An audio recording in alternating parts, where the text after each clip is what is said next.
Athlete Dutee चांद पाइबे चलित वर्षर सम्मानजनक एकलव्य पुरस्कार सेहिभଳି वेटलिफ्टर प्रमिला किर्सानी और चेस तारका शाइना सलोनिका ଏହି पुरस्कार उपविजेता होइछन्ति।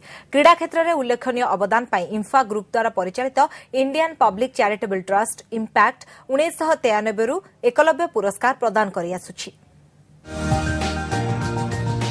जातीय अंतर्जातीय स्तर में सफलता हासिल करिथिबा आथलेट दुती चांद को सम्मान दुती पाइबे सम्मानजनक एकलव्य पुरस्कार।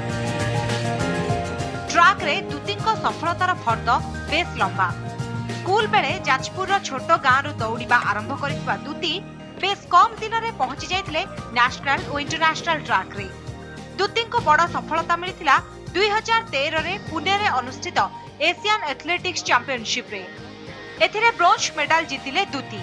2014 कॉमनवेल्थ और एशियन गेम्स रे भी दुतीको ठारो मेडल आशा करुथला सारा देश। हेले एंड्रोजेन टेस्ट परे बाद पड़िले दुती। तांको करियर उपरे लागिला रोग। तेबे एहा भितरे एई कटकड़ा उठिछि। केरल नेशनल गेम्स रे gold medal जीतिछंती Dutee.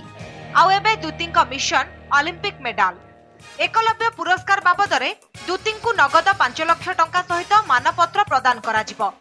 सेहिभଳି weightlifter Pramila किर्सानी और चेस तारका शाइना सलोनिका एई पुरस्कार उपविजेता होइछंती। एमानकु 50,000 टंका लेखाएं प्रदान करा जिवो। चलित वर्षर एकलव्य पुरस्कार विजेतांको नाम घोषणा करिबा अवसर रे इम्पैक्ट ट्रस्टी तथा सांसद बैजयंत पंडा कहिछंती एही पुरस्कार माध्यम रे राज्यर उदीयमान क्रीड़ाविद मानकु प्रोत्साहन प्रदान करिबा हेउछि आमर लक्ष्य, जहा फल रे सेमाने अधिकरु अधिक उन्नत क्रीड़ा प्रदर्शन करी राज्य तथा देश पई सुनाम आनी पारिबे।